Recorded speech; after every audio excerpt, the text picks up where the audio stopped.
आप देख रहे हैं द लोकल जर्नलिस्ट। मैं आपके साथ नौशबा खान और इस वक्त द लोकल जर्नलिस्ट की टीम मौजूद है बेहाला के डायमंड हार्बर रोड में। जैसे कि आप सब जानते हैं इलेक्शन काफ़ी करीब आ चुका है, तो इस वक्त हम लोग साउथ कैलकाटा कॉन्स्टिट्यूशन जहां पर कि एमपी है माला रॉय जी, इलेक्शन के बाद लोगों के बीच के विस्तार जानने के लिए खास तौर पर हम यहाँ पर आए हुए हैं। तो इस वक्त हम लोग बेहाला में मौजूद हैं और यहाँ के लोगों से ये जानना चाहेंगे कि आज कि वो किन 2024 की जो लोकसभा इलेक्शन है उसमें उन्होंने किसको चुनने का निर्णय लिया है और इस बार सत्ता में किसके आने की आशंका जताई जा रही है। इन सारी चीज़ों के बारे में हम लोग बातचीत करेंगे यहाँ के लोगों से और ये भी जानने की कोशिश करेंगे कि क्या अब तक मौजूदा सरकार के मौजूदगी में उनकी समस्याओं का हल हुआ है या फिर उनकी समस्याओं में बढ़ोतरी हुई है, और अगर हाँ तो क्या क्या समस्याएं हैं लोगों की यहाँ पर और उनका हल किस तरह से निकालना चाहिए, लोग यहाँ पर क्या जानते हैं और किनको यहाँ की सत्ता देने के बारे में उनकी विचार जो है ये जानने की कोशिश करेंगे। तो आइए हमारे साथ सबसे पहले हम चलते हैं यहाँ के लोगों से जानने की कोशिश करते हैं कि आखिर उनका क्या कहना है। शुरू तो কি মনে হচ্ছে এবার কার আসা উচিত? প্রথম কথা, আপনারা যে জায়গাটায় দাঁড়িয়ে আছেন এখানে দুটো পার্লামেন্টারি সিট আছে, একটা দক্ষিণ চব্বিশ পরগনা, একটা সাউথ ক্যালকাটা। এই আমি আমারটা বলতে পারি, আমি জাতীয় কংগ্রেসে বিশ্বাসী। এই দুটো জায়গায় আমাদের কোনো ক্যান্ডিডেট নেই, অতএব বলার কোনো অবকাশই নেই। আমাদের ক্যান্ডিডেট নেই, কিন্তু আমরা চাইবো যাতে মমতা ব্যানার্জির একটু কাটলমেন্ট হোক, একটু দলটা ছোট, অনেক বাড়াবাড়ি আরম্ভ হয়ে গেছে। কিন্তু একটা চুরি যে ব্যাপারটা বলছে সেটা সবটা বিশ্বাসযোগ্য নয়, সবটা কিন্তু বিশ্বাসযোগ্য নয়। কিন্তু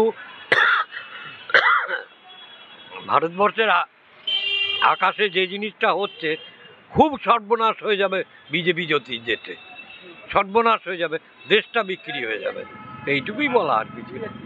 আচ্ছা, একটা কথা বলুন, শিক্ষা ব্যবস্থার যেরকম যা অবস্থা এবং ইউথকে যেভাবে যা দেখা যাচ্ছে, কি মনে হয় এই বিষয়ে কি আরো ডেভেলপমেন্ট আসা?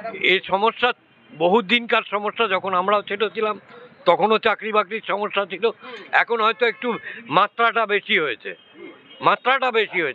কিন্তু এইটা হচ্ছে অ্যাকচুয়ালি একজনকে বাড়াবার জন্যে এই এত সমস্যা, ওটা তৃণমূলের নিজস্ব সমস্যা, এটা মানুষের কোনো সমস্যা নয়। আর রইল বাকি চাকরি বাকরি, ভারতবর্ষের চাকরি বাকরি দেবে কোথায়? আপনার এখানে লোডশেডিং নেই, লোডশেডিং হয় না তো আজকাল ওয়েস্ট বেঙ্গলের লোডশেডিংটা কখন হয় বলুন তো? যখন কলকারখানা চলে, যেখানে বিদ্যুতের কনজামশান হয়। আর বিদ্যুতের কনজামশান মানেই হচ্ছে কিছু শিক্ষিত সমাজ, চাকরি ইনভলভমেন্ট থাকছে, কারখানা তৈরি হচ্ছে, তো ফলে লোডশেডিংটা হতো। আমরা এখন আর লোডশেডিংয়ের, তো সুতরাং এই অবস্থায় দাঁড়িয়ে পশ্চিমবঙ্গে এই যে চাকরি, ইয়াং জেনারেশন বরাবরই লড়াই করেই তারা উঠে এসছে, আগামী দিনেও লড়াই করেই উঠতে হবে। ধন্যবাদ। এবং যেরকম যা অবস্থা, দেশের যেরকম অবস্থা, কি মনে হয় কার আসা উচিত?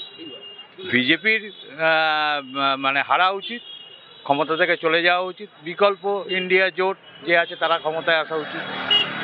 ভারতবর্ষের যে অবস্থা অর্থনৈতিক দিক থেকে আপনারা দেখতে পাচ্ছেন, বেকার সমস্যায় 45 বছরে সব থেকে নিচের অবস্থায় গিয়ে দাঁড়িয়েছে। ভুকা ইন্ডেক্সে মানে ক্ষুধার্ত ইন্ডেক্সে 117তম, 121টা দেশের মধ্যে 117তমায় গিয়ে দাঁড়িয়েছে। চাকরি নেই, কাজ নেই। আপনাদের করোনার পর থেকে যারা কাজ হারিয়েছে তাদের নতুন করে কোনো ব্যবস্থা করা যায়নি। একটা যন্ত্রণার মধ্যে দিয়ে ভারতবর্ষের মানুষ দিন কাটাচ্ছে এবং মানুষ পরিবর্তন করার জন্য রেডি হয়ে রয়েছে। কাল থেকে পরিবর্তনের চলা শুরু হবে, 1 জুন শেষ সেখানে, আর 4 তারিখ রেজাল্টে আপনারা দেখতে পাবেন। সামনে তো কি লাগছে যে ইলেকশন আছে তার মধ্যে কি হতে পারে, আপনাদের কি ভাবনা?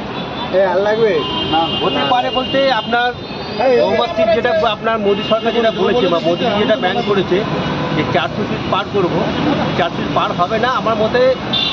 এক্সাক্ট মোটামুটি আপনার 170 থেকে 180 বহুমত হতে পারে, এর বেশি যাবে। যেভাবে আমাদের ভারতে যেভাবে পরিস্থিতি আছে তার মধ্যে আপনি কি বুঝতে পারছেন যে কোন সরকারকে আসা উচিত?